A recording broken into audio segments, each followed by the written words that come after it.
Good morning students. आज हम लोग समाज में लिंग भूमिकाओं में चुनौतियां पढ़ेंगे। हम लोग समाज में लिंग भूमिकाओं में चुनौतियां, challenge in gender role in society, 2-3 class से पढ़ रहे हैं। 2-3 लेक्चर हमने इस पे दिया हुआ है, जिसमें समाज में लिंग भूमिकाओं में चुनौतियां, लैंगिक भेद को दूर करने के बहुत सारे कारक हैं, जिसमें हम लोगों ने रिलीजन, कास्ट, ये सब चीजें पढ़ा था। और आज हम लोग कल्चर के बारे में अध्ययन करेंगे, संस्कृति के बारे में अध्ययन करेंगे कि किस प्रकार से समाज में लिंग भूमिकाओं को कम करने में, लैंगिक विभेद को कम करने में किस प्रकार से संस्कृति, कल्चर किस तरह से इफेक्टेड है, कल्चर किस तरह से प्रभावकारी है, कल्चर का क्या भूमिका है, इसके बारे में अध्ययन करेंगे। अगर कल्चर और संस्कृति की अगर हम बात करें तो संस्कृति के कई रूप हैं, संस्कृति के कई भेद हैं, देखने को मिलता है, हमें समाज में भी देखने को मिलता है, क्योंकि हर एक जाति, हर एक धर्म, हर एक परिवार का कल्चर, संस्कृति एक समान नहीं होती, कुछ न कुछ भेद जरूर होता है। लेकिन अगर हम राष्ट्रीय स्तर पर केवल भारत के परिप्रेक्ष्य में अगर हम देखें तो देखते हैं कि भारत के परिप्रेक्ष्य में कल्चर, संस्कृति की अगर हम बात करें तो भारत की संस्कृति में दया, परोपकार, सहिष्णुता, त्याग, प्रेम, स्नेह, ममता, बलिदान, ये चीजें कुट कुट करके भरा हुआ है, या ये देखने को हमें मिलता है। हमारे देश की संस्कृति इसीलिए दुनिया में सर्वोपरि है। लेकिन त्याग और बलिदान, जो ये दो शब्द हैं हमारी संस्कृति के अंतर्गत, उसके रूप में थोड़ा सा विकृति हमें देखने को आज मिलता है समाज में। इसके लिए इसी त्याग और बलिदान के वेदी पर चढ़ाई जाती है हमारे देश की स्त्रियों को चढ़ाई जा रही हैं, उनका अपमान किया जा रहा है समाज में। हमारी संस्कृति कहीं ना कहीं नष्ट हो रही है। जो प्राचीन काल में संस्कृति थी, वे संस्कृति कहीं ना कहीं नष्ट हो रही है। और हमारे सांस्कृतिक रूप में, जो धरोहर के रूप में, जो दुनिया में हमारी संस्कृति, हमारे कल्चर को सम्मान दिया जाता है, इसका सबसे बड़ा उदाहरण यही है कि हमारे देश में स्त्रियों को, नारी को हमेशा देवी के रूप में उसको पूजनीय माना जाता है। लेकिन आज इसमें बहुत सारी कमियां दृष्टिगोचर होती है। उन्हीं बिंदुओं के आधार पर देखेंगे कि आज जो एक भेद उत्पन्न हो रहा है, जेंडर डिफरेंस जो आ रहा है, जेंडर डिफरेंस जो आ रहा है, वह डिफरेंस क्यों आ रहा है और उसमें संस्कृति का क्या रोल है, हमारे कल्चर का क्या रोल है, उसको खत्म करने में कितना अहम भूमिका निभा सकता है, इसको हम मुख्य बिंदुओं के आधार पर देखेंगे। जिसमें पहला बिंदु है स्वस्थ सांस्कृतिक मूल्यों का विकास। स्वस्थ सांस्कृतिक मूल्यों का जब तक हम विकास नहीं करेंगे, तब तक हम अपने संस्कृति, अपने कल्चर को बढ़ा नहीं सकते और उसको विकसित नहीं कर सकते। हमारी संस्कृति की एक पहचान है।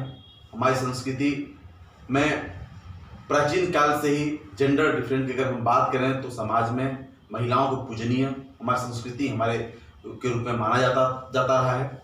लेकिन जो विदेशी कल्चर का प्रभाव हमारे देश में आया, वह कल्चर जैसे हमारे देश में यह शुरू से ही रहा कि विदेशियों का अधिकार रहा, विदेशियों का गुलाम बना रहा भारत। पहले मुस्लिम आक्रमणकारी भारत में आए, फिर अंग्रेज भारत में आए, तो उनके कल्चर का कहीं ना कहीं प्रभाव हमारे देश पे पड़ा। ऐसा नहीं कहते कि केवल जो कल्चर है उस पर बुरा ही प्रभाव पड़ा, कुछ कल्चर अच्छे थे, कुछ बुरे थे, बुरे प्रभाव भी पड़े, कुछ अच्छाइयाँ भी ऐसी नहीं है।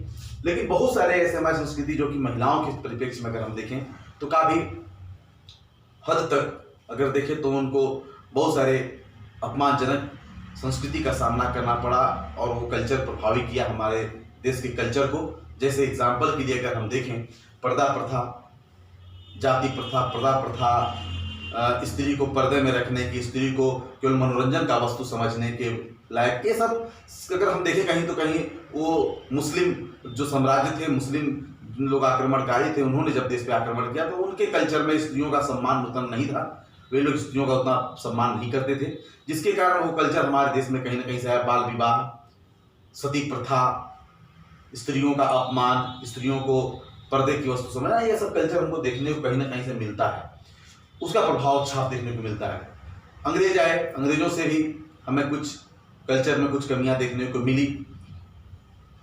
हमें अच्छे कल्चर, अच्छी संस्कृति को हमें अपनाना चाहिए, बुरी संस्कृति को हमें त्याग करना चाहिए, यह हमें हमेशा ध्यान रखना चाहिए। लेकिन वो कहीं ना कहीं प्रभावित करता है हमारे कल्चर को, हमारी संस्कृति को प्रभावित करता है कहीं ना कहीं से। तो स्वस्थ संस्कृति का और मूल्यों का विकास जरूरी है, क्योंकि उनका प्रभाव हमारे देश में आएंगे, उनका प्रभाव पड़ेगा। लेकिन हमारी जो मूल संस्कृति है, जो कि पूरी दुनिया में अग्रणी है, पूरी दुनिया में एक कह सकते हैं कि एक प्रदर्शन के रूप में, एक प्रेरणा के रूप में जो हमारी संस्कृति है, उस संस्कृति को बचाए रखना हमारा मौलिक कर्तव्य है, हमारा सबसे बड़ा अहम कर्तव्य है। अगला देखते हैं नमनीयता उदारता की शिक्षा। नमनीयता और उदारता की शिक्षा भी हमें संस्कृति से मिलता है। नमनीयता और उदारता हर संस्कृति में होनी चाहिए।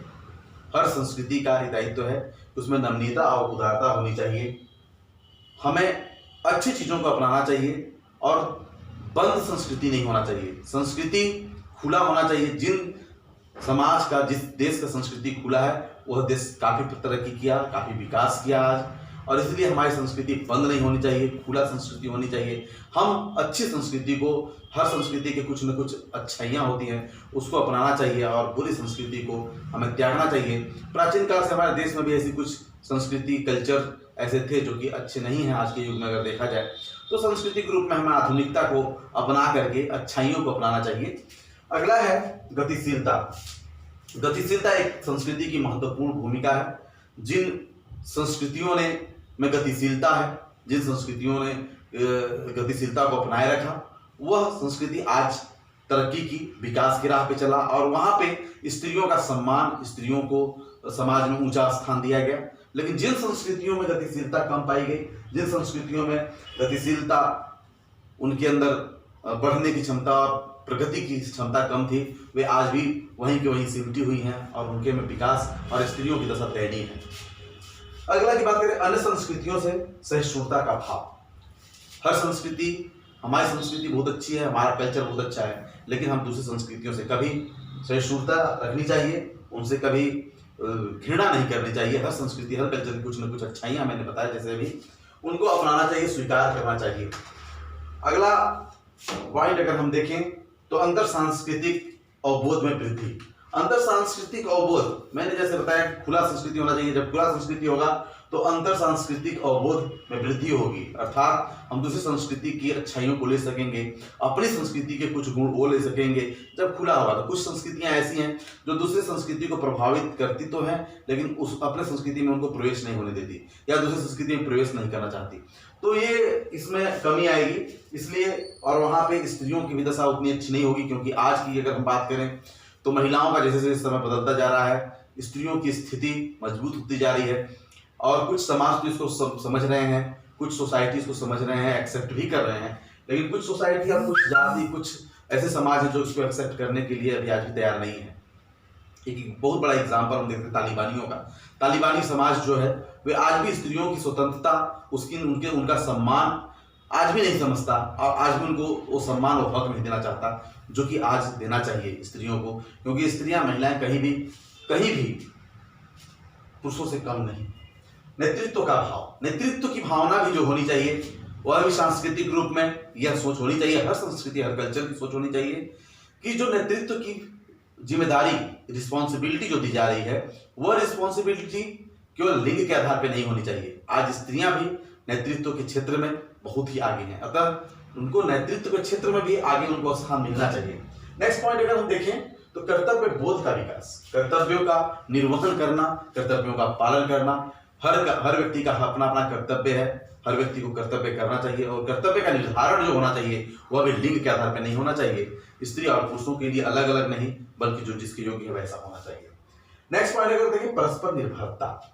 हर संस्कृति एक दूसरे पर निर्भर है और हर संस्कृति को एक दूसरे की संस्कृति से कुछ न कुछ सीखना चाहिए और परस्पर निर्भरता होगी तभी वह संस्कृति आगे बढ़ सकेगी और तभी उस संस्कृति में मौलिक रूप में गुण उत्पन्न हो सकेगा और उसमें लैंगिक विभेद उतना ही कम हो सकेगा।